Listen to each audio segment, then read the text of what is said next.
Hey, Galen's a bit busy with his little minigame of getting his hardware to work, so... Okay, setting up a scratch track. Hey, don't call that a mini game. Also, scratch all of that. I'm good. That's what I'm doing. I'm scratching that. No, he meant you should forget what I said. Also, that definitely is a minigame. Just had a burst at the end. Okay, so I'm not scratching that. That was not a mini. Anyway, you should definitely or not scratch. Maybe you should just. You know what? Let's go back to normal operations. We're good. So let's just get in and talk about those minigames on today's episode of the Music Arcade. Hello, everyone. Welcome back to the Music Arcade. I'm Galen, the Sound Guy Firestone. I'm Rana, and my favorite minigame input is the 360-degree motion input on the joystick that actually gives you blisters on your palm. And Who hurt I'm Eddie, you? and I was gonna make a joke that, like Bob Dylan, I contain multitudes, but I can compete with that. To answer the question that, of who hurt me in this instance, that would be Lulu's Overdrive or the DualShock 2 controller, depending on your point of view. And here I was thinking it would be a Mario Party 1 reference, because I remember they had to actually hand out, like Nintendo had to give away gloves as part of a class action settlement.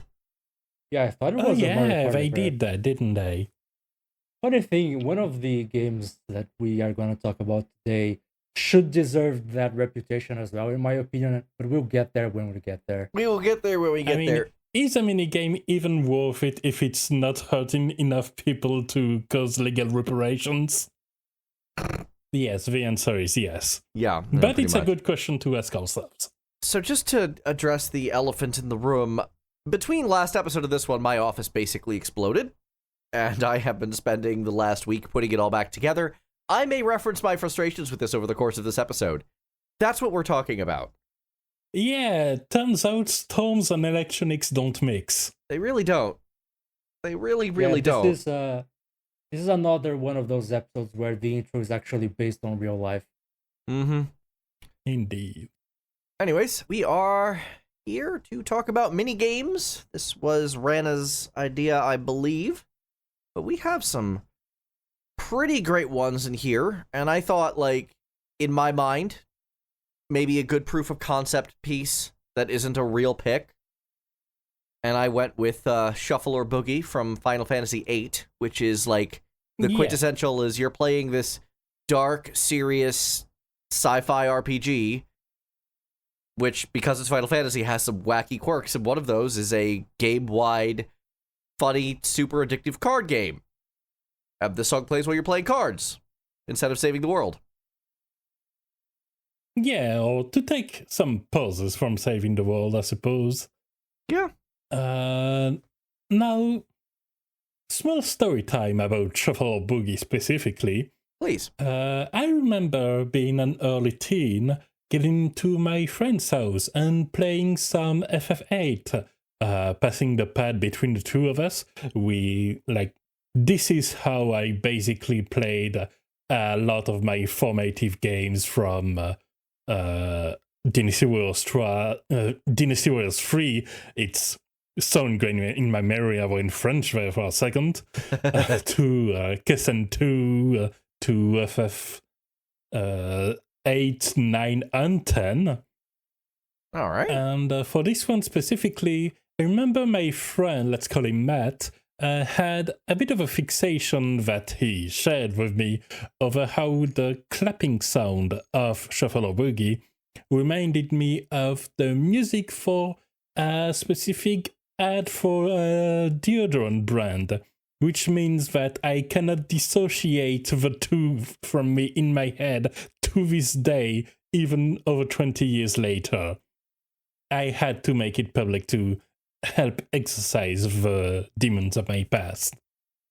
Anyway, as for the track itself, it's so very jaunty. The twang is twanging as hard as something can twang on the PlayStation.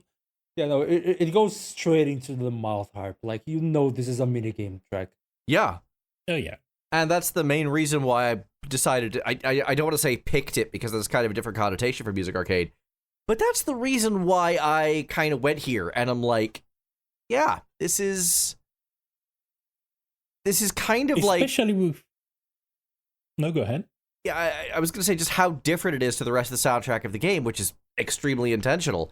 Like, this is the break. It's very orchestral, it's very grandiose, and suddenly... Doing, doing, doing, doing, doing. Yeah, it tells you you're into something different, and it's not like this song doesn't have a ton of legs. When they added this minigame to Final Fantasy XIV, this song came right along with it. Sounds about right. Speaking of that, would you like some bonus trivia? Sure. No. Is that our minigame for the day? Kinda. Yep. So, let's talk about Final Fantasy XI. Okay. To access it, you had, and I think still need, to use a service called Play Online. Oh, God. It was, or is, horrible. Oh, yeah. And is essentially a tool Square Enix developed in the early 2000s that's intended to centralize recurring subscription services to Square Enix online games across platforms. Hey, remember how all of us hate Origin and Uplay? This is actually worse. Yeah. The only game on the platform outside of Japan was Final Fantasy XI for most of the platform's existence. And even the games that were on that were in Japan only, I've checked, there's like 6 of them.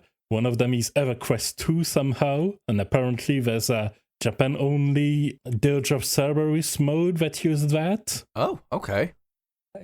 I just want to confirm one thing. What's the name of this thing again? Play Online. Play Online. That's the name of the service. Yeah. Yes. Yeah. No, that tracks. Like, usually the worst services tied to video games either have the most elaborate names or the most basic ones. No in between. Yeah. Yeah. This is the most basic name I've ever heard in my life. So of course it's garbage. Absolutely. And eventually, there was one other game that was accessible in Europe and the US outside of Final Fantasy XI on Play Online. That's right, after years of saying Triple Triad is so good it would work as a standalone experience by mostly people that don't understand that the integration with the main game is what makes it work so well. In 2002, 2003 outside of Japan, Square Enix did it. For $1 on top of your existing Play Online subscription, you could finally play the online version of Tetramaster. Tetramaster? Wait. Yeah. Tetramaster? The Final Fantasy IX game, not the Final Fantasy VIII one. It was discontinued in 2010. Yeah, okay. Yeah. Yeah, the one nobody liked, not the one everybody wanted and made fan clients about. Yeah, that's They even expanded it though. It had a whole set of Final Fantasy X themed card inside of the Final Fantasy IX game. Honestly, itself, like inside of the Final Fantasy XI client. I like a lot of these minigames better than a lot of people. I actually liked Tetramaster, though I will fully admit that it is not anything resembling Triple Triad. Yeah. But no, I like that one. And honestly, I like that FF14 is kind of keeping the torch alive because every new update comes with new cards.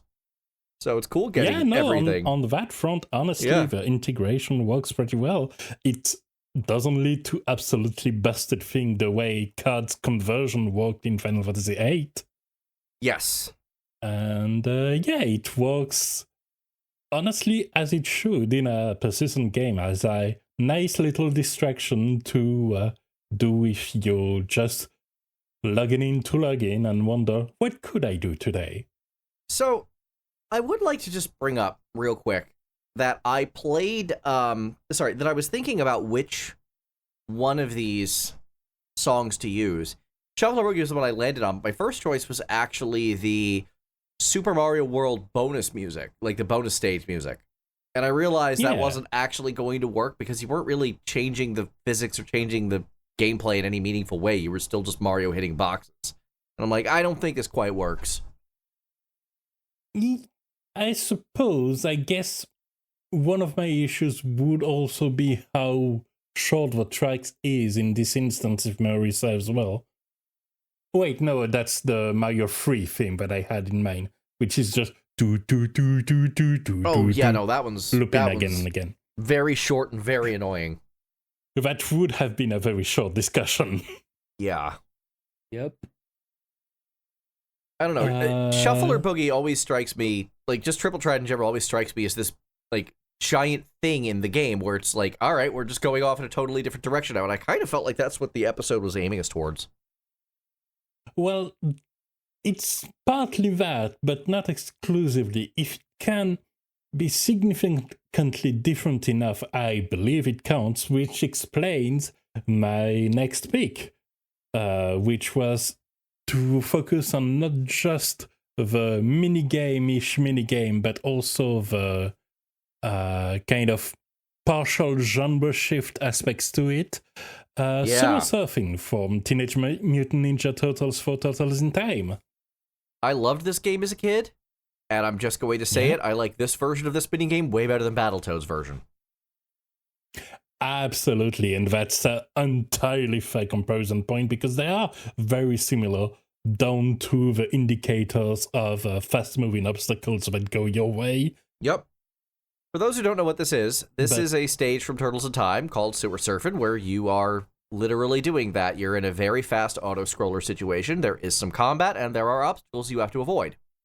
Although even the combat, while you are moving using your sprites just on top of a surfboard, and you have your normal moveset, the enemies just die in one hit, and it's mainly about avoiding the obstacles, some of them being enemy-shaped. It is really cool. It's kind of recontextualizing the game in order to help the feel of the game of a fast frantic pursuit, and I think the music helps a lot with that because the music for this game is already at a pretty solid pace. It's pretty high speed, high energy, beat them up, and there's always this risk when you start on a base level at a pretty high energy that you won't really have access to the level above if you need to. Like, that's the problem if you set your guitar amp to 11. When you need to go to 12, you're hitting a roadblock. They found the setting. So this really works to make it go one step farther, one step faster, but without going completely chaotic either. Yeah. The most surprising part of all is that it works so well for the situation, but it's not emulating soft rock. It has some rock elements, and I'd have a hard time defining it in a genre as a piece, but it's not a soft rock theme. This is kind of the Super Nintendo era music that could only really be described as Super Nintendo era music. It's really its own genre at this point. It's a really cool use of synthesis oscillators, but it doesn't really fit into existing genres at the time. Like, not even early 90s electronic music sounded anything like this. That was deep into the years of house. That was like your everybody dance nows. It's kind of the only... it's the thing you'd only compose with the limitations of the chipset. Yeah. And there's a part of me that misses those days. And this song takes that and runs Restriction breeds creativity. Absolutely. This song really runs with it. That's... Really cool use of synths. Instantly memorable hooks. It's just, it gets in your head and it stays there. The song's great. I remember loving it as a kid. I like it a lot now. Yeah, and the fun thing about an autoscroller, it cannot, in fact, overstay its welcome. Once it's done because at the end of the stage, the part where you don't get to dictate the pace anymore, it shifts to the normal boss music. So it just comes, leaving impressions, and leaves. What were you saying, Eddie? That's just saying that's a fair point, because something that does happen with minigames is sometimes the loop is too short and the minigame lasts too long. Yeah. This I mean, isn't a situation when you have a limited time. But yeah, this song, like, I saw this on our playlist that I didn't even need to click on it to have the entire melody in my head. Uh-huh. It's kind of legendary like that. Just maybe as a little tangent, currently in Magic the Gathering, there's a Teenage Mutant Ninja Turtles themed set Oh, God. that's currently on. Yeah. And the set itself is a lot of ninjas, mutants, and turtles. The fun part that's kind of relevant to this conversation is that there is a commander deck, a pre-made deck with all of the turtles and splinters and a lot of cards, but specifically a lot of those cards are references not to the comics and nor the cartoon of the Teenage Mutant Ninja Turtles, but specifically the video games, which is why you have things like actually the NES Games Dam's Electric LG, or a land that's actually called Big Apple 3am. Huh. Yeah. And also some actual game elements that are translated to as magic cards, like continue or a high score, stuff like that. Okay, that's I cute. was honestly surprised because, like, yeah, I saw that, oh yeah, they're making one commander deck for the Teenage Mutant Ninja Turtles. That's nice, I guess. If I knew what was inside the deck, I might have gotten my hands on one. I'm guessing Anyway, they're totally sold out. Probably. Although I haven't checked my local game store recently, and they're pretty good at holding on to stuff to sell to actual player instead of scalpers. Fair enough. Yeah. I remember, I keep going on a tangent, but I feel like this is actually relevant. Final Fantasy deck did something similar in that it had, like, the menu screen as one of its cards. Yeah. So Battle menu is a card that's legal in standard currently. yeah. I think he had a card that was literally titled Suplex the Train as well. Just Suplex. Yeah, the but the illustration image was... had Sabin in front of the train. Which is the I correct... remember, Yeah. Yeah. I remember when it first when that card first leaked, it was in Spanish, and I remember Rana asking me about the flavor text, and I remember it saying in my something defense, the leak happened in Brazil. It wasn't Spanish though; it wasn't in Portuguese. Yeah. But, anyway, because they ended the support for Brazilian Portuguese translations. Lovely. Go I Hasbro. remember the flavor. Remember the flavor text was something like, "Finally, the time has come to show the results of my training." Like exactly. Anyways, we were talking about how restriction breeds creativity. Let's talk about some really restrictive stuff. How about the OG Game Boy? Oh boy. So Pokemon Red and Blue specifically, which I'll just get out of the way the first question that pops in my mind whenever I hear this theme. Why is the theme to a gambling den controlled by the Pokemon equivalent of the Mafia so upbeat and happy? I believe I have actually an answer to that. Oh. And to have that answer, I because where my mind went when I saw the Game Corner theme was, oh yeah, I remember that was fine, because what I remember was the gold and silver version of that theme. And I don't think it's intentional, but the second gen theme is more relaxed, more jazzy, and well, this one is very hyperactive. It sounds like a sugar rush. And the second gen theme isn't, I believe, a casino owned by Team Rocket Underground. Well, this one, with how hyperactive it is, it does feel a more unscrupulous vibe of something that looks happy but actually just wants your coin and your money.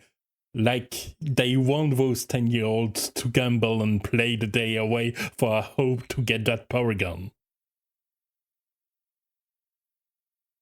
So, who are they? Square Enix's gacha division? Exactly!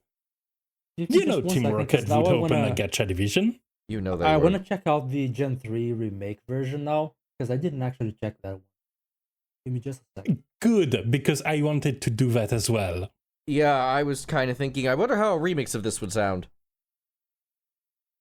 It sounds like clone music. Yeah, it sounds even worse. God. They replaced the main bloops with trumpet MIDI sounds from the GGBA. Because it's Gen 3, so of course it has trumpets. Exactly. And so you have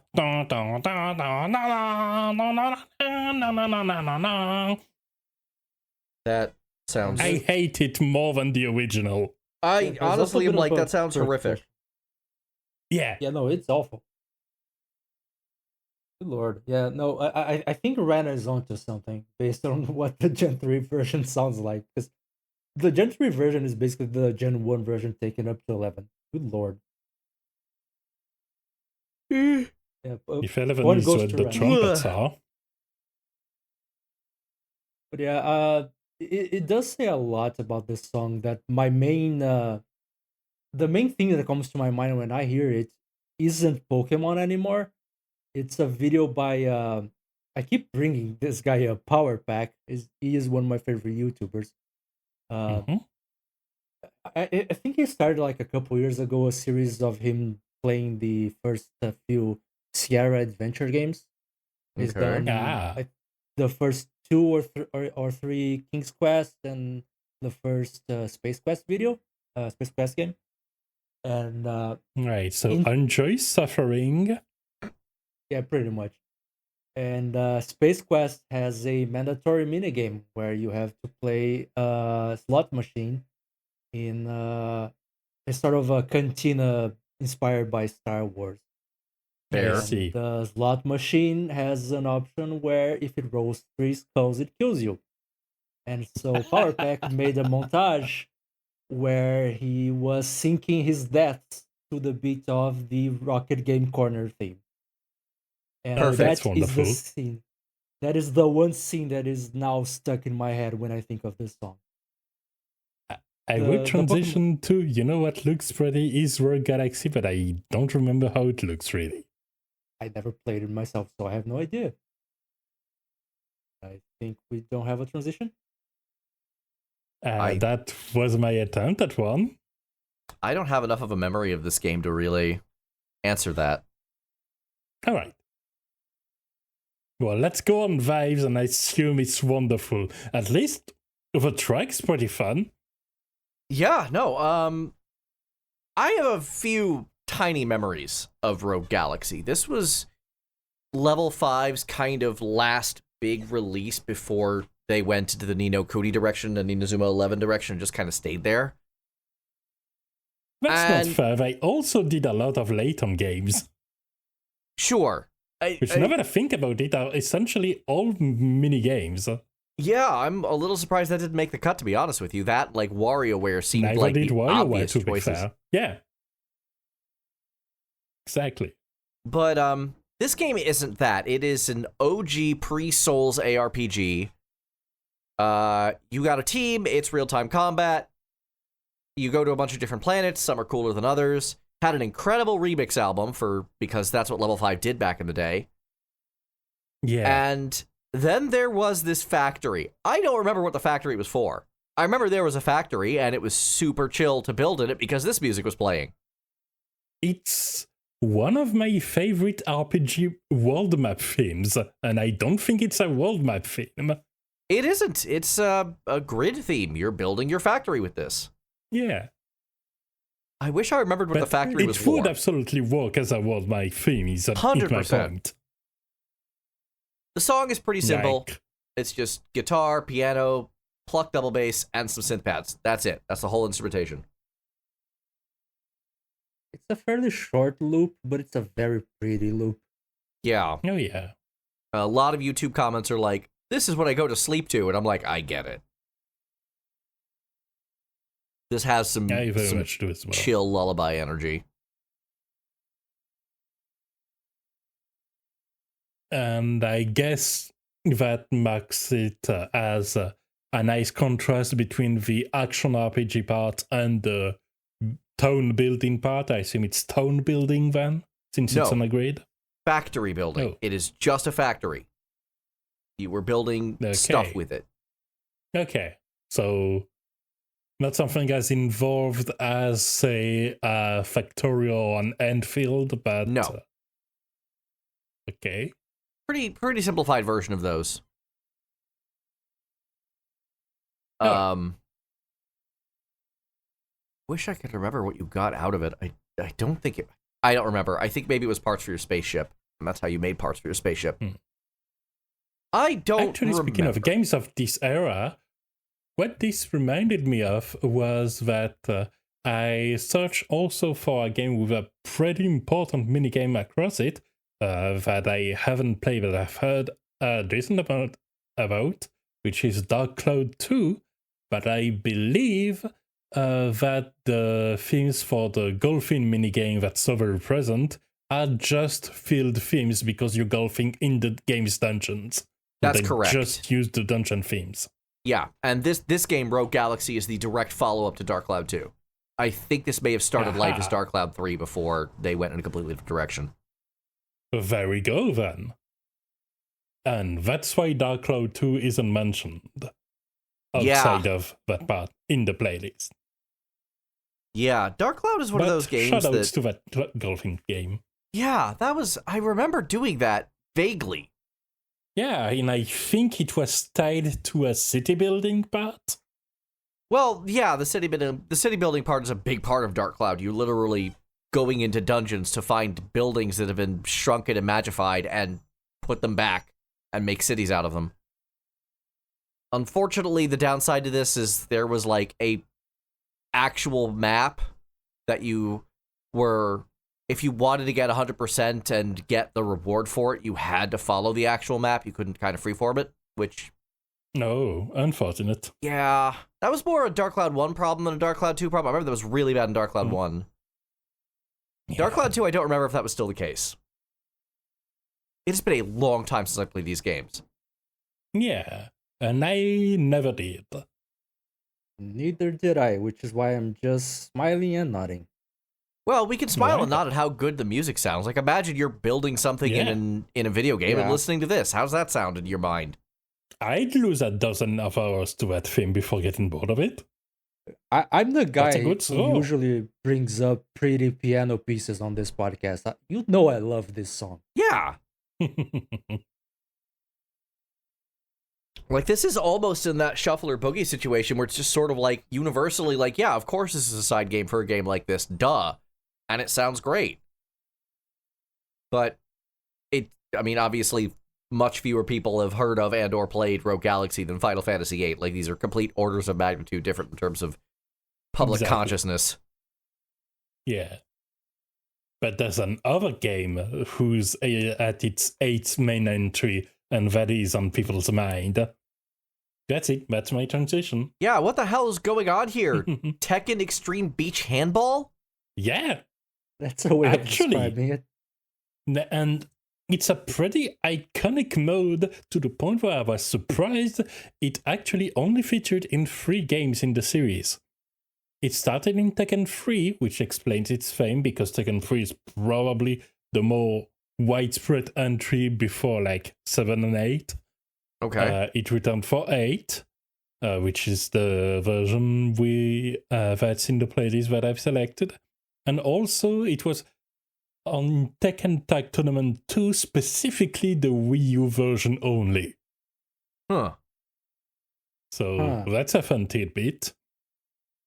But what's interesting about this as a minigame is that, similar to Suru Surfing, it uses the main actions that are already in the game and recontextualizes them. In this case, you are moving and using your fighter's moveset to punch a ball, charge it, and throw it dodgeball style at the other's face.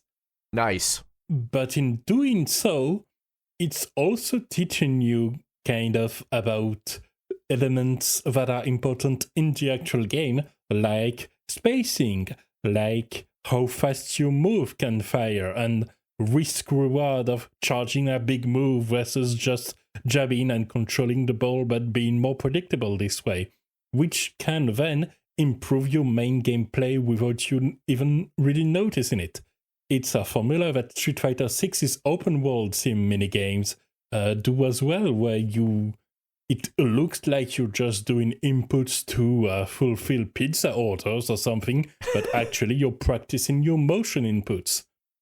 Street Fighter Third Strike also did that, and that was where my search started with the Sean basketball game, where instead of just having you beat up a car and destroying quickly, you had somebody throw basketballs at you, and you had to parry it, which helped you practice your parry system.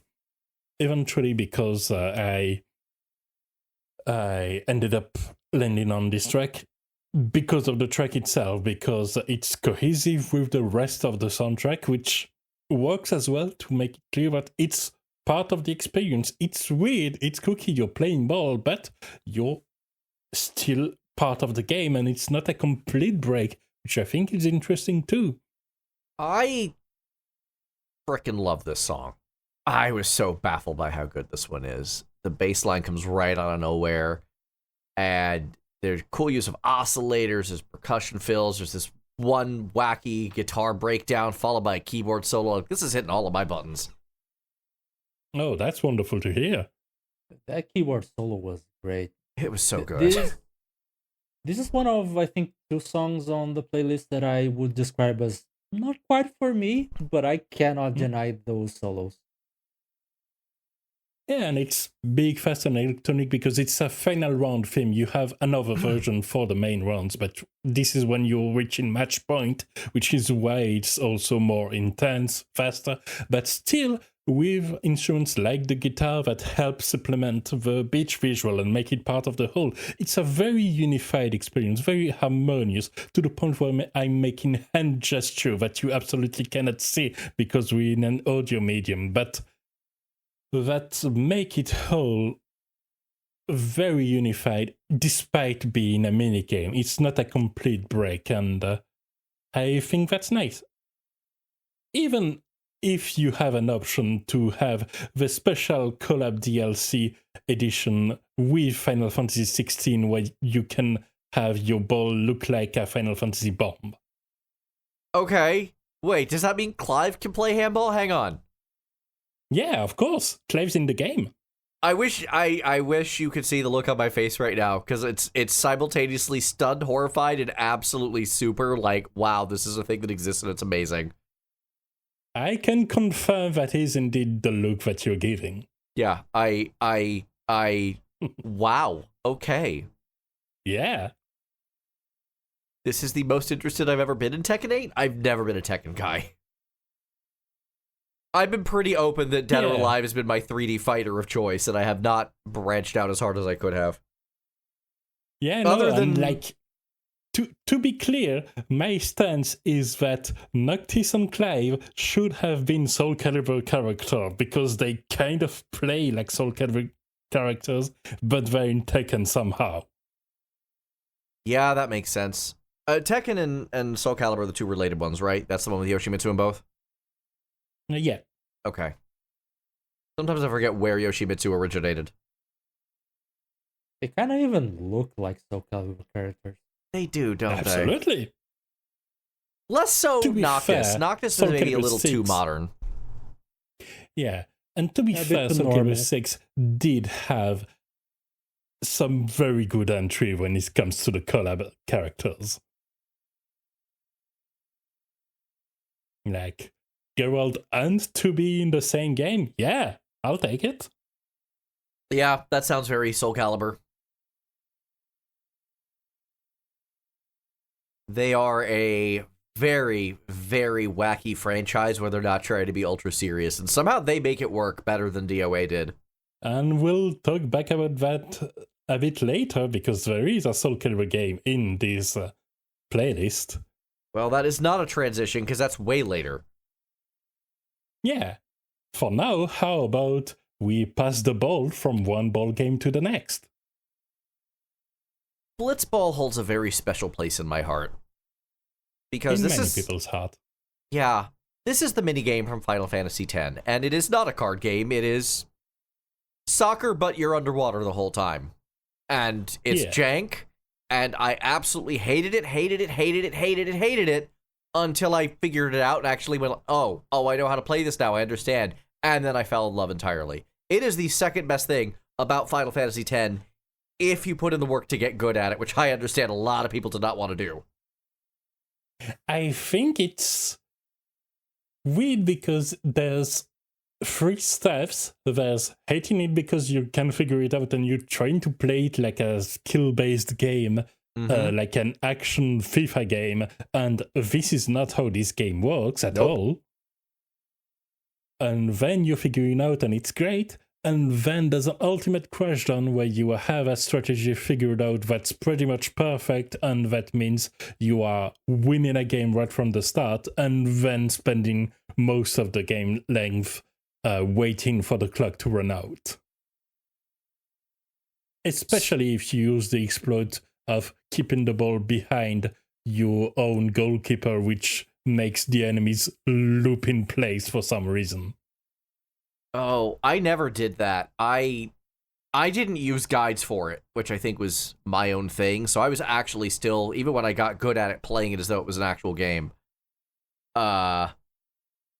Also, I have a personal story about FF10 that I think is kind of irrelevant here, but at the same time, like, my mental state at the time was in a very specific place, and I think that helped make it more fun. Have you seen how I started talking about FF8? Go for your personal story. I started playing it right after I got out of rehab. And oh, okay. Yeah. And I was able to do the lightning dodges in FF10, which is the worst minigame in the universe, by the way. Yes. I was able to do them all because my mind was so clear because I was no longer drunk off my ass. That's cool. Yeah. I didn't expect the personal story to be that personal, but hey, I applaud you. Thank you. Yeah. No, there's a reason I don't usually bring this up. Yeah, and a reason why this is a Blitz off and not the Thunder Plains theme we are focusing on. Yeah, no, Thunder Plains theme could go to hell. Everything about the Thunder Plains could go to hell. It is a miracle that Final Fantasy XIV made a version of the Thunder Plains I not only love, but it's one of my favorite zones of the whole game. How did they do this? Indeed. I don't know. Because the original Thunder Plains sucks. This doesn't suck. Blitzball's great. I wish they would add Blitzball to FF14. Why haven't they done this yet? Yeah. We've been begging for it forever. Some people say that the game aged poorly in some ways when it comes to the more advanced plays, and that making a way that is as universally fun as people remember it would be difficult. Probably. But I'd say I'd love to see them try. Yeah. But I love when the 14 team just try some weird stuff, even if it doesn't necessarily land, which is why I'm looking forward to Beastmaster.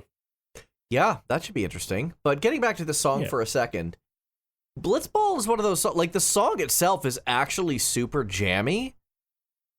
Yeah. Like, it's chill, but also intense enough to sell the match vibe. And even by FF10 standards, it sounds wet.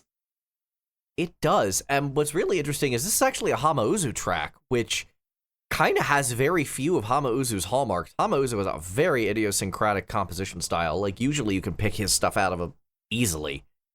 But this one is definitely off the normal game for him, and it's still got a couple of his, like, elements, but even then, it still comes across as this really unique thing in his oeuvre. Yeah. I like how different it sounds, even though, again, having such a wet track makes sense because FF10 is a very wet game, one might say.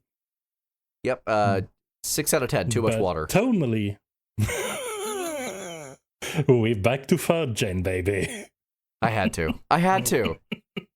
Yeah, no, fair. I am not really too familiar with the composer's other works, so the most I can say is that I really like the drums on this one. Like, Yeah.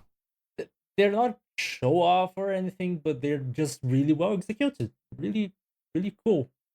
Yeah, absolutely. To kind of work within that very fluid framework of the rest of the track. Yeah. I like how the song all comes together too. Like that use of guitar, it doesn't overpower, but it's still very present. I like the synth fills. Like there's a lot going on with this song that just kind of comes together. It doesn't overstay its welcome. Indeed. Which is good because you play in 2 rounds of 5 matches. Like, I like both tracks in isolation, but I will say this one fits its own theme way better than the menu theme for Blitzball. The menu theme for Blitzball is also used as a military preparation track and works way better as a military preparation track than as preparing to play your fun minigame. That tells me If I that maybe may, they forgot a what the track hell? somewhere. Possibly. Yeah. It sure sounds like it, because my only reaction is just, what the hell? I mean, sometimes that happens. We're going to talk about Yakuza a little later as well, but there's a fun story from that I'd like to talk about. In the game Judgment, there was a boss theme that was supposed to happen and got cut for reasons of pacing. That boss theme then later got repurposed as a menu theme for a kart racing minigame in the next game. No, so that's where it came from. Yeah, that was supposed to be for Ozaki, the big dude when everything's on fire. Mm-hmm. That's why that sounds like a boss theme, because it was. Yeah. Speaking of musics and getting the wrong game, let's move to a game I definitely thought was another game of that franchise. And talk about some Tiny Toon Adventures Wacky Sports Challenge, and not Vesta West South. Yeah, I think to make things more confusing for you, I think it also has a secondary title, an alternative title, I think in the US, of Wild and Wacky Sports. So Okay. why not? Cool. But yeah, if anyone's playing a drinking game of take a shot every time there's a Saturday morning cartoon game by Konami in this playlist for some reason, take another shot, because this is another one. Yeah. Cheers. But yeah, this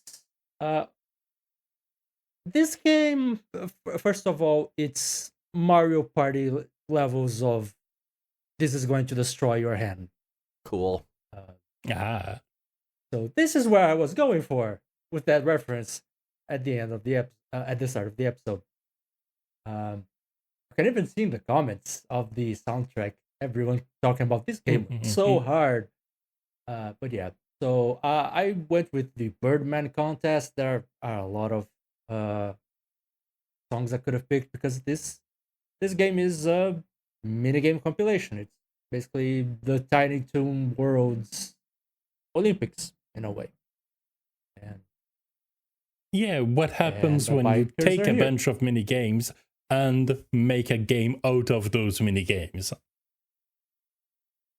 I just... sorry, go on. Results in a very hard game. That's all I can say. Like this game, it was clearly made with the intent of playing with 4 players. It was one of the few SNES games that supported that peripheral that allowed for 4 controllers. Oh yeah, the one that was shaped like a boomerang. Something like that, yeah. But it was clearly meant to be used with that, because if you're playing against the game's AI, the AI is just perfect, and you need to mash buttons extremely hard and sometimes let go at an absurdly precise angle that is probably pixel perfect to just have a chance at winning a minigame. And in the case of this specific minigame, what happens in the Birdman Contest is you start off being let go from a plane, and you have to mash, I think, B, flap wings, so you keep flying. but you also need to control that so that you pick up some orbs in the sky to gain points. And at the end, you are meant to dive bomb into Montana Max's mansion, but there's an inertia to your movements. So if you hold up too much, you go upwards way too much. A few seconds after you let go of the button, it controls like it's awful. Just it's absolutely awful. So It sounds like hell. it makes for a great party game because everyone is suffering together. But Oh, it's yeah. awful if you're playing solo like I did. You know, for the guy who calls himself a goth, that was probably the most goth thing you've ever said. Fair. That wasn't how I was thinking, but fair.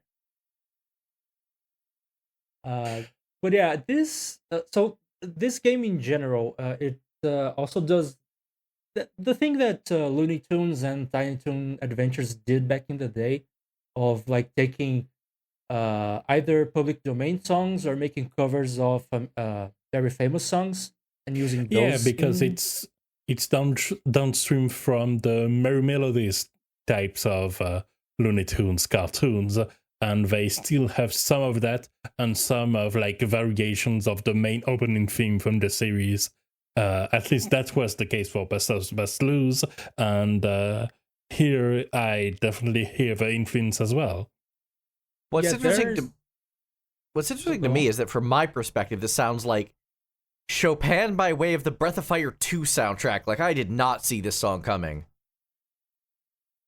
I mean, yeah, that's Konami. yeah, that's basically what it is, I guess.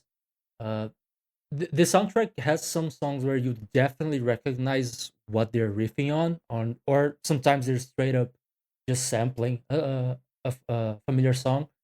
This one, it sounds so familiar to me, but I don't know what they were riffing on. It might have been a riff on a lot of different pieces, but it sounds like it should be a pre-existing song to me. I was obsessed with finding out like why was this so familiar uh, for a few hours, and I tried to find something. I could not. Yeah. I found inspirations for other songs in the game. I think there's one that is inspired by, sorry, the cops are going by this time.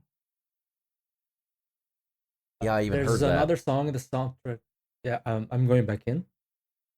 There's another song in the soundtrack that I think is, if I recall correctly, it's inspired by Scott Joplin's The Entertainer, which is like low hanging fruit, but of course they were gonna do that.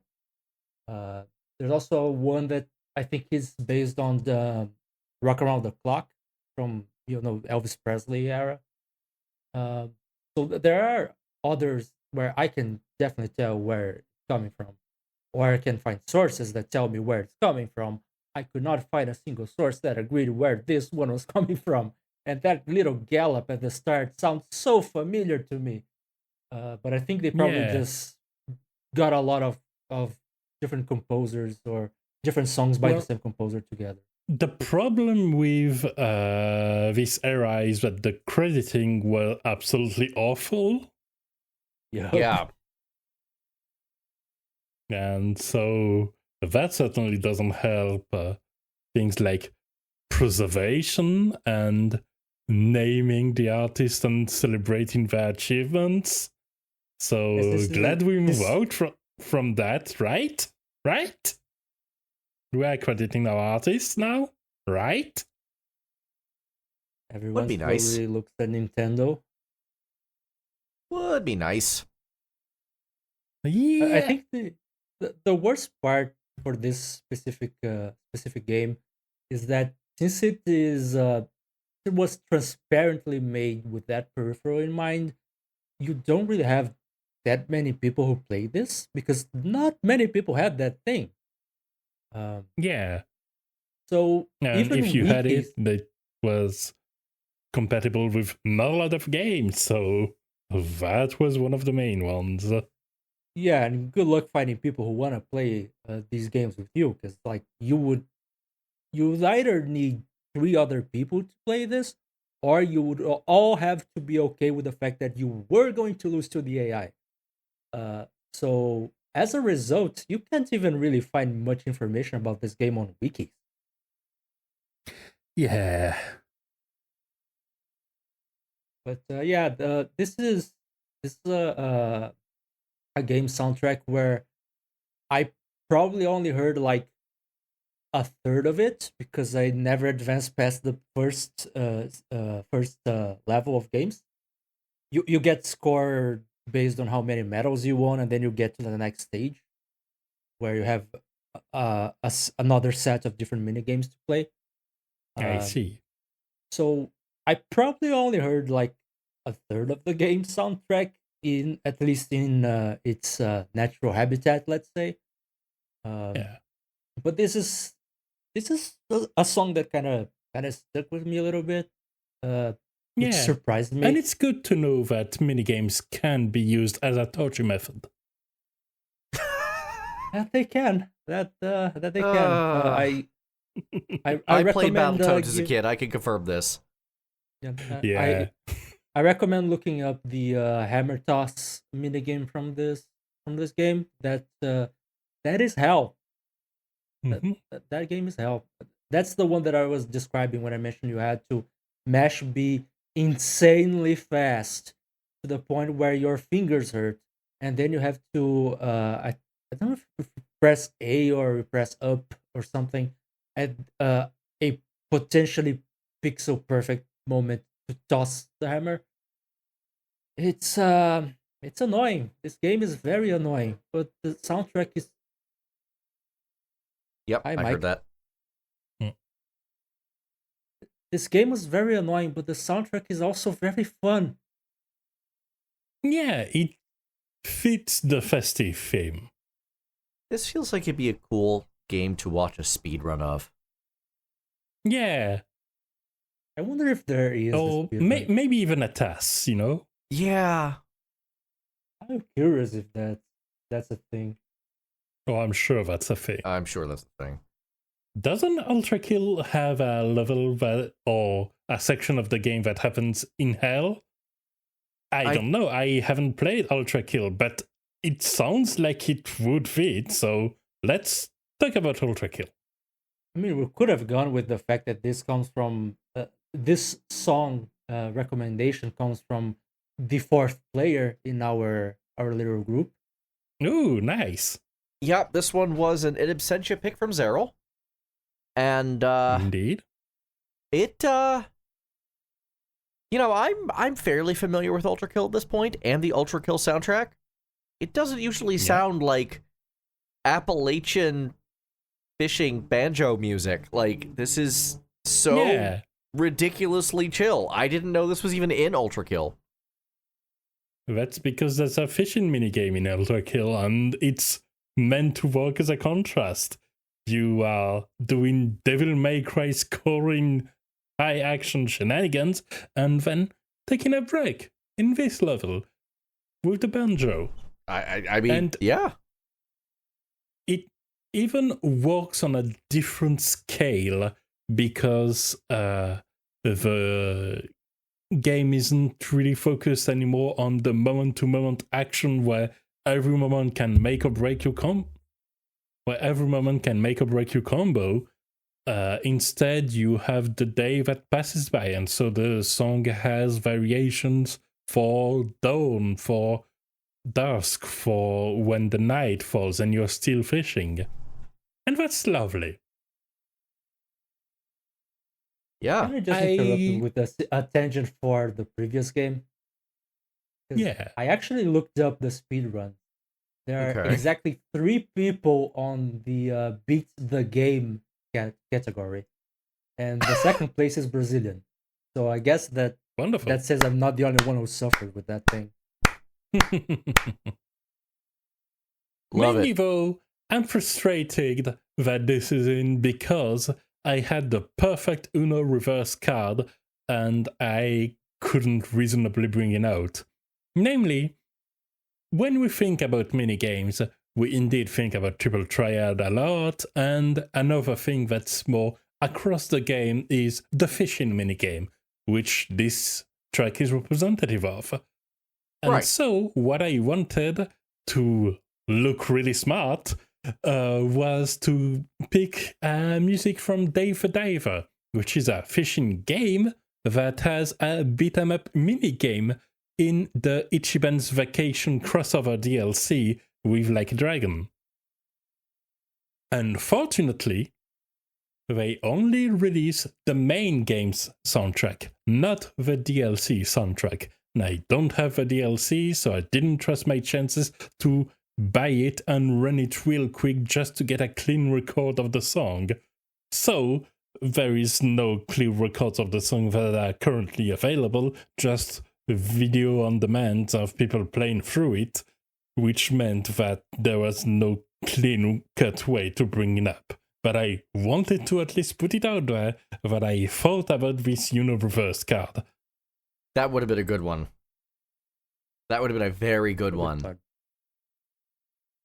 Even though from what I heard, the song is nothing special.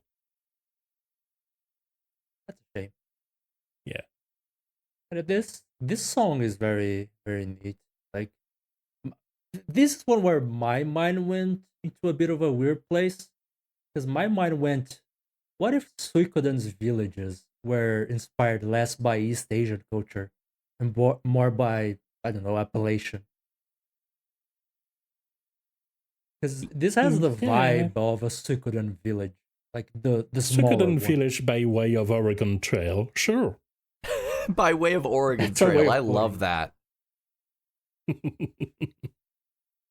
It's hard for me to really get a grasp on this song in particular because it's just so simple in the best kind of way, right? Like, the banjos just work. The music just works. It's very calm, very quiet. It goes through all these phases that are kind of variations of the same thing. ULTRAKILL, everybody. All right, well, our playlist got a little wacky, and we don't really have a great transition for this one because these two songs and games are just that different. So, how about some Soul Calibur 3? Oh yeah, some Soul Calibur 3, let's go. So when I brought up the theme, I first called it minigames-ish. And that's because I wanted to also underline things that are more of a broader genre shift compared to the main expected game flow of the game. Yeah. And one of the reasons for that is to allow for pieces like this one, Nameless Calamity, one of the field track themes for Soul Calibur 3's Chronicles of the Sword mode. I put a lot of hours into this. This was like the last Soul Calibur game I played regularly, and this mode was why. That is probably the best single-player mode in a fighting game. Period. I would more or less agree with that, but I am very curious about Street Fighter VI's adventure mode. It goes a bit long here and there, unfortunately. Aww. But I really respect the attempt. Chronicles of the Sword remains and has a special place in my heart, even within the franchise that, as a whole, is already my favorite of the genre.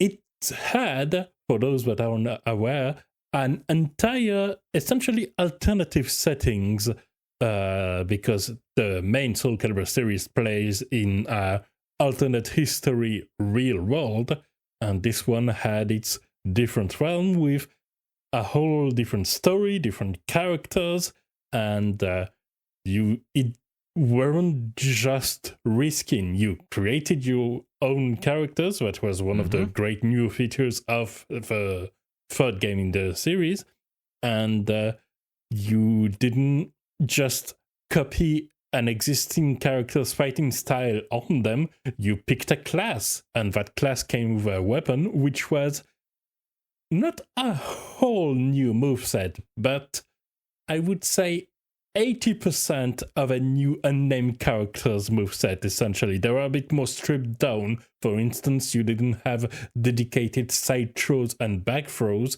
You only had the character yonked for the one front throw you had. But having, like, 8 or 10 different classes with new movesets that were intended primarily for this mode, which it's pretty crazy. And it's not just the moveset. You have a succession of like 20 stages or something with a strategic layer where you pick your unit types and send them to capture points and towers to play on a strategic layer where the battles are resolved with the game's fighting game style. Yep. But with stats that are influenced. And essentially think of it like an ogre battle, or more recently a unicorn overlord game, but with more dedicated lanes. And instead of letting your automated RPG preset party duke it out, you fight with just a moveset in a fighting game style. Yes, although this comes with some quirks. Quirk number 1, I remember there was a pair of nunchucks.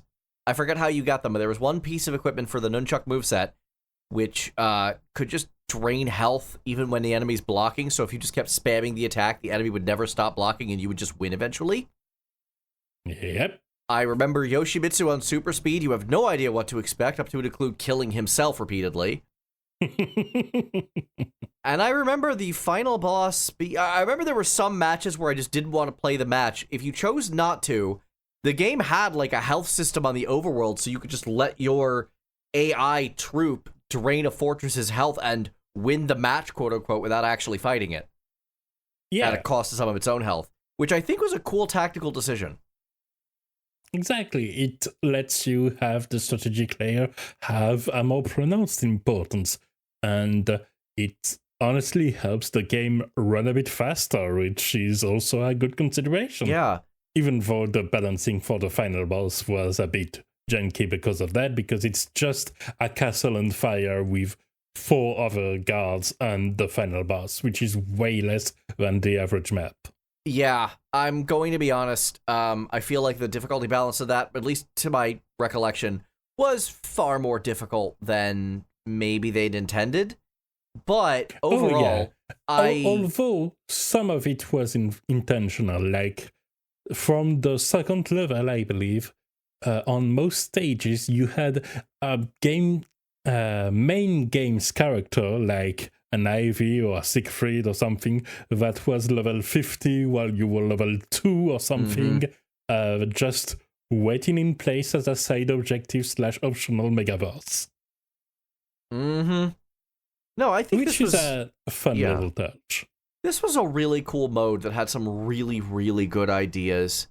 Even though it had some negative points, I still think very fondly of this mode, and I'm glad Soul Calibur did it, and I don't recall them doing anything like this again or since. In fact, since that, a lot of the discourse has been on, like, the new characters and DLC pricing.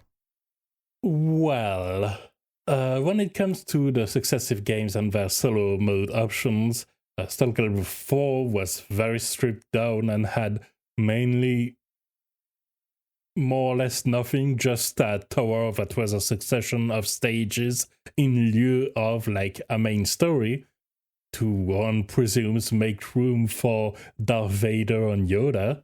When Soul Calibur 5 had just a decent online mode, a very linear single-player story, and a whole new cast of characters. Well, 2/3 of a new cast of characters.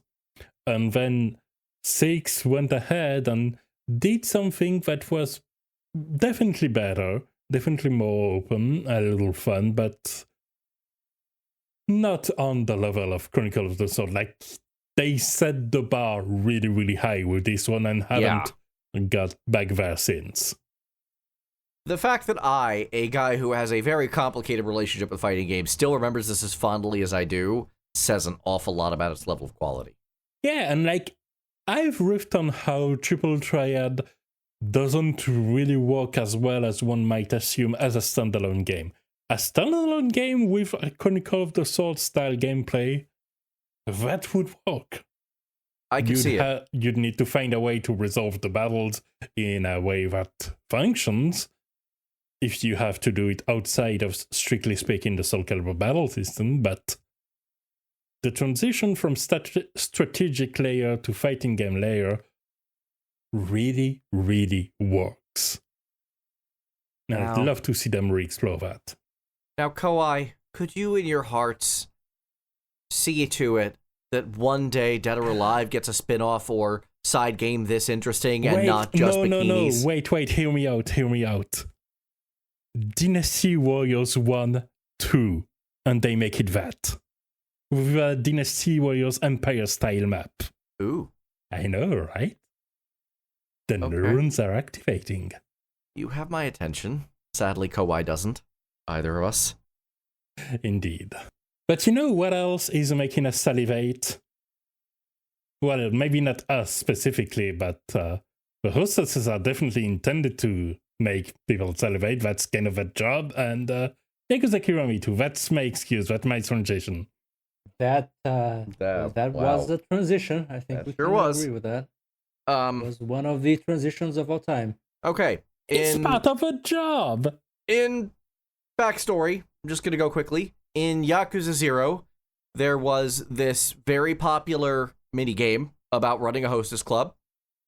They brought that minigame back, including all of its mechanics, with a couple little twists in Yakuza Kiwami 2, the remake of the second game.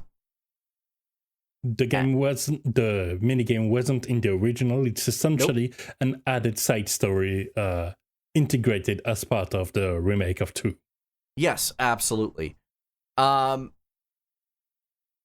And like the Yakuza 0 version of this, it had quote-unquote boss fights, which were basically just work days with special mechanics. The big change here... That's kind of one of the points I've noted, which is that the special final days of each mini arc of that mini game are functionally more or less like normal game days with one obstacle on top, but they feel like a bigger deal, and one of the reasons is the music. Yeah, Yakuza 0 didn't have a boss music for the Cabaret Club minigame. This one does, and it's awesome. This song is great. I don't know what's going on with this song or why it had the rough plan to go this hard. This is ridiculous. Yeah, they're turning a workday into this high-stakes duel with enormous impact when there's not even a special penalty for losing one of those or anything. No, you just go back and do it again.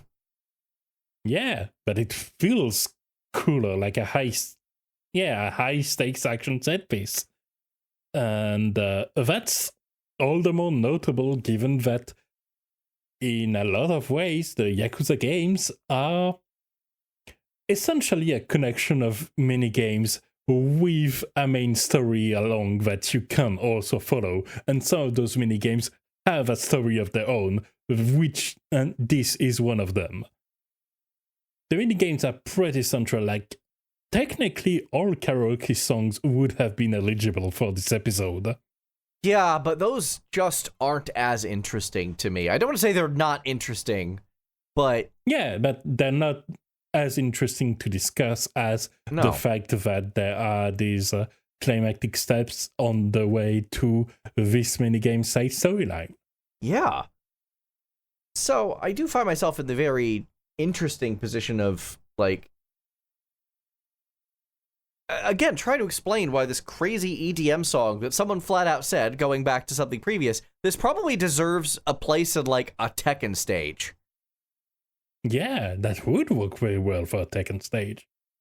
That's fair. So I guess your point is Yuki for Dead or Alive. Rana, you say that like that wouldn't actually be awesome, especially since in Pirate Yakuza... No, that would actually be awesome. In Pirate Yakuza in Hawaii, she actually can be used in combat if you buy her DLC, and she's surprisingly she good. has a moveset now. She does! So... Which is all the more impressive given that technically by that point she's, 55? She's older than Kiryu, like canonically. Yeah. So however old he is, plus a year or two. So yeah, she's about that old.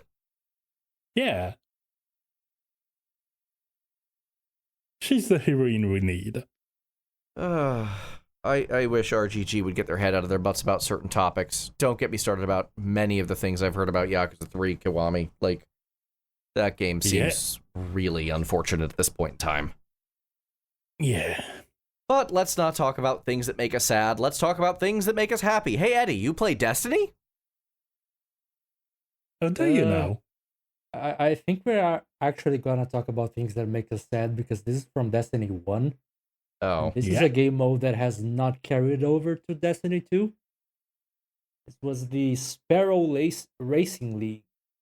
And if you're wondering, Sparrows are the names they use for what's essentially a speeder bike from Star Wars. I like to think of them more like the Banshees from Halo with the number filed off because it's still Banshee, but it's not Halo. That also works. It lies somewhere in between, I would say, because they do have this structure, like the thin bars of those speeder bikes from Return of the Jedi. Yeah. But that's also a fair comparison.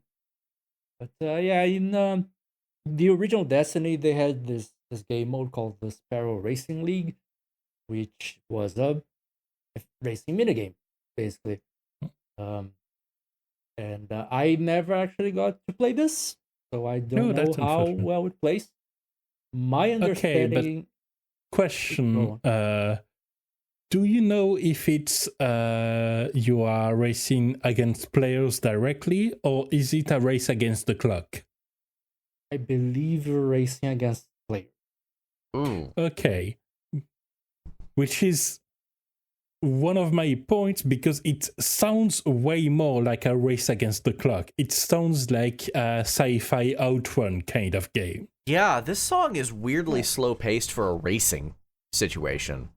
It's got like a beach guitar. It feels too composed and straightforward to feel the chaos of a multiplayer race. I think like there's one very likely reason why the song is like this, and another potential side reason in my mind.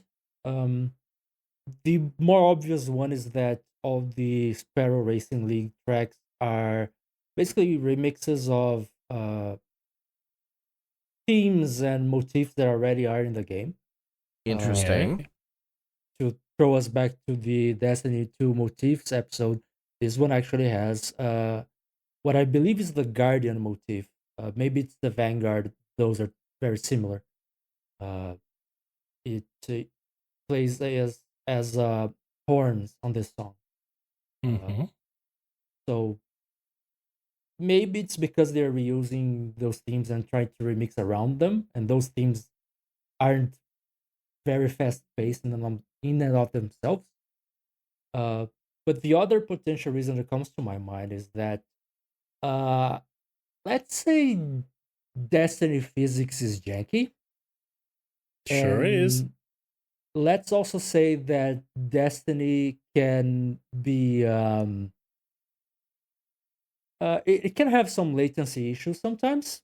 And so I imagine, again, I never played this mode, but I imagine the experience might have been a bit similar to Star Wars Episode 1 Racing, where you could just bump someone into a rock and they explode. Yeah, but that's a feature. Yeah. Yes. I can see another possibility, because when I think Bungie and racing, I think back to I believe it's in Halo 2, the escape scene on the Warthog, where the main theme starts playing. Either 1 or 2. And that's pretty iconic, but the theme of that main theme, the pace of that main theme is not that fast, and maybe they wanted to recapture the magic in that way. Maybe. There are other themes available if you look up with the SRL acronym. You will find the other Sparrow Racing League themes. There's Mhm. one that's based on the raid, which the raid is sort of like it's themed after the one alien species that is usually horror inspired in their aesthetics and in the expansions that they're involved. And I so the see. audio has that deep bass and it's slow like a horror villain walking towards you. And there's a track based on that area, and so uh, there's a bike. That's what Hmm. there is. Great timing. Yep. And so there's also a Sparrow Racing League track, both in terms of track for racing as well as song that is inspired in by what you see and hear on the raid. So Yeah, but at the same time, I can say I really like the decision to not adjust or to be a bit shy with adjusting to the pace of the gameplay and just the atmosphere. You can do a lot of variation even at an elevated pace, even for horror. The Sonic Racing Crossworlds track that happens in the Pumpkin Mansion comes to mind as very clearly intending to evoke that spooky mansion theme, but still having the pace of a race. yeah, I do think this is one of Especially the for especially yeah, for what is a fun temporary side game. So I also want to ask why this song decides to take a like dip into James Bond territory towards the end. I don't think I caught James Bond, but I get what you're referring to. I don't know. Like it eventually comes back to I haven't played the mode. My best guess is it just transitions into that when you finish the race and it opens the score. Uh, So wasn't there a James Bond racing game at some point? I may have misremembered. I think there was, or at least Hmm. one where he was present. What I do know for sure, because I actually played it, is that when it comes to weird online multiplayer games that had an unexpected racing mode, my favorite was probably Smite, which is League of Legends like Dota, like MOBA, but Smite over the had a shoulder. racing mode. Dang, that sounds cool. Yeah, I didn't yeah. know that. It had fully different physics and everything. It was unfortunately temporary, and the only reason I didn't bring it up was because when I searched for music for it, the only music related to it that I found were the alternate music pack they sold along with a skin filmed after the whole event the card racing minigame was for. So not really the minigame music proper. God, Smite has such cool designs, and I wish it was in a game that wasn't forced multiplayer.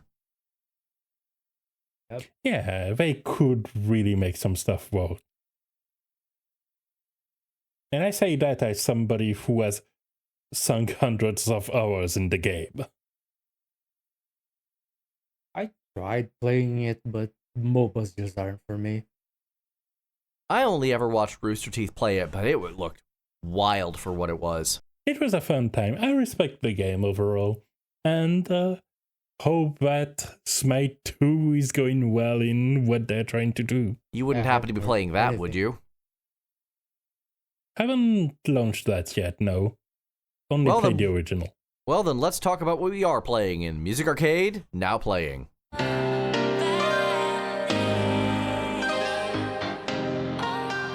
I had to. That was excellent. Thank you. Thank you. I got nothing this week.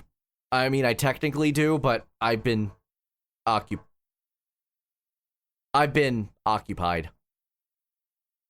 Yeah, Yeah, your occupied soundtrack for the one's way week to has put been it. basically hammers and things not working and rain. There's been a lot of death metal. Oh, I can believe it. That's a relaxing playlist at the strangest of times. My brain works in mysterious ways, so yes, it actually was relaxing, despite appearances to the contrary. I was being genuine. Intense situation that really helps you kind of chill out to hear the intensity in an actual music you choose. Yeah. I believe But as for have what I chose to play, there's basically just one thing, and that's Slay the Spire 2. How is that? I have seen you playing that a lot. Yeah, and it's pretty fun. It's pretty fun. They are already having a fair amount more content than the base game, and they're going to build on it at a different scale than how they did early access for Slay the Spire 1, because that was crazy in how fast they rolled out content update pretty much every week. And yeah, the atmosphere is nice. It is definitely looking better than the original on a visual level. The two new characters are really fun. I really love the region, especially, even though I'm bad at it, which is a great sign if you die 7 times and say, I want an 8th run in a row. And yeah, there's going to be more variation in the music to come, likely because they are working on alternate second and third acts, not just individual bosses, but entire act themes that are going to be different. And that's exciting to look forward to. Yeah, I like having options of roguelike games like that. That sounds cool. Yeah. Exactly. And I really hope that some friends are going to be interested, so I can try the multiplayer feature they have added as well. Because that looks like tons of fun. But yeah, as far as the music goes, it's in line with the first, very instrumental and very subdued. Not like when you actually get down and listen to it, it's honestly some nice composition. They are just very out of the way somehow. But that's pretty much it. For the rest, I mainly I've played some games that don't have music, like some more Magic the Gathering with the... Wait, no, actually, the new Teenage Mutant Ninja Turtles visual kind of playfield 4 arena does have one music that tries to have some guitar riffs that seek to evoke the opening themes, but it's not really working out for me. And aside from that, I've mainly of note been back to FF14 and been running some deep dungeons, which has a pretty nice diversity of songs. It does. Most of which are pretty well established at this point, so no need to bring up any specific example, meaning it's your turn, Eddie. Well, there are some new ones. Hang on, no, I want to comment on that. There are some new songs. There's Raising Devotion. There's Civilization's Pulse version. There's Insatiable Pulse version. Like, there are some new tracks in there. They're all quite good. To be fair, you've mentioned 2 tracks that are remixes from an album, both of which had released a fair bit. Like, you don't go to a deep dungeon to hear new tracks. You go to hear in-game albums that have released a few months ago and that are pretty nice in a pretty diversified setting where you don't quite know what you're gonna get next floor. Is it going to be that winning theme, or is it going to be 12 enemies tightly packed and wanting to kill you? Mm-hmm. Probably both. I was hoping that would last a bit longer so I could have some popcorn, but alas. As for what I have been playing, work kind of took a turn, and so I've mostly been trying to go for things where I can either relax or find catharsis in. So Grim Dawn, because it's an ARPG, And Yeah. to paraphrase Galen, mooks must die. Also, I've continued a little bit my exploration of Star Wars Outlaws, since it is still on the Game Pass, and it remains more fun than I expected. It also, I find it interesting that I reached a point where, as with every Star Wars game in existence, of course, I have reached Tatooine. Of course. You always end up in Tatooine in a Star Wars game. Yes. Yeah. But this is actually the first time where I feel like they are expanding the galaxy even when you are on Tatooine, because it's not just Mos Eisley and Jabba the Hutt. There's more to it. Imagine that. Those two are still the focus, but there's more. So it's nice that this is a game that, like, when most Star Wars games feel like they're making the galaxy smaller, this is a game that makes the galaxy feel bigger. I like that. And last but not least, the one. Wait. Go on. As an aside, now that you've mentioned you were playing Grim Dawn, I checked because you used to play a fair bit of Last Epoch, so that's what I expected in the genre, and I was wondering, did they just not release a lot of stuff lately? No, it turns out it's because they are rearing for the next expansion that's in 1 week of time of recording. So next Last Epoch season and Shattered Omens. big content patch comes very soon. Adding new skills to classes and stuff like that. Something to look forward to in that space. I don't think it's adding new classes, but it is adding new skills. And one of the classes there that are getting new skills is the Rogue. So I do want to try the Rogue in the new season. See how it gonna be a fun time. But yeah, I don't feel like making a character in the current season when the next one is dropping so soon. So I went back to Grim Dawn. Yeah, that makes perfect sense. Also, I installed the reshade preset that makes lightning looks much crisper and it looks very pretty. Good. Ooh. But yeah, the final game that I've been playing, last but not least, is the one where I have something new to say because the entire soundtrack is new to me, is Manor Lords. Okay. I touched upon at one point in the past, but then I think I had to format my PC or something and never actually got back to it. But now I was starting the vibe of like, I need something relaxing. Let's go with Manor Lords and just disable the enemy AI. And it's that's an option. Cool. It's pretty neat. Yeah, you can disable enemy AI, and you can control also how much how aggressive the bandits that are not affiliated with anyone are. So if you want something that's fully passive, you can go for that.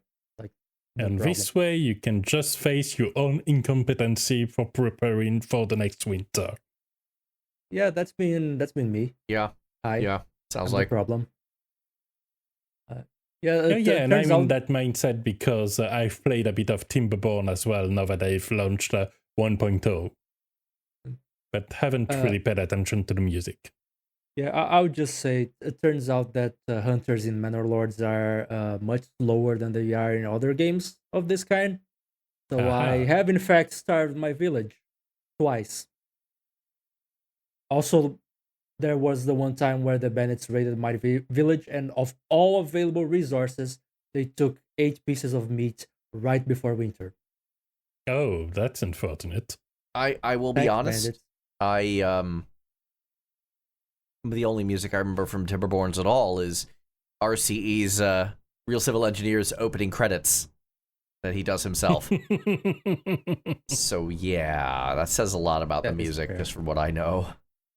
Yeah, I haven't played Timberborn myself, but as for Manor Lord soundtrack, it is basically, let's have an entire album of medieval sounding music. Yeah, Like, I mean, that's what one might expect. Yeah, it is very folky. It is absolutely trying to put you in the space of what I think is probably inspired by like Holy Roman Empire or maybe medieval France, like that region. Yeah. And the soundtrack goes exactly where you think it would go, except for the song You titles. wanna you wanna zoom in on your marketplace and he Yeah, there's a lot of flute, like a lot of flute. Yeah. Of course. And also, for some reason, one song that is titled in Portuguese, and I don't get why, but sure, why not? Cool. I think this is a European production. I feel like they're from Poland or something. I don't remember. Yeah, I don't remember right there. I remember it was a surprisingly small production team, though, Yes. which is cool, Yes. Support small creators. indeed. And with that, that's all the time we have for this episode. Thank you all so much for tuning in. As always, you can find a playlist of the music we talked about in the description below. Additionally, we are on Blue Sky. Come say hello to us. And with that, our next episode is going to be our 100th, and we are planning something real wacky. So get ready for that. You like minigames? Ho, this episode was just the setup. See you next time, hopefully.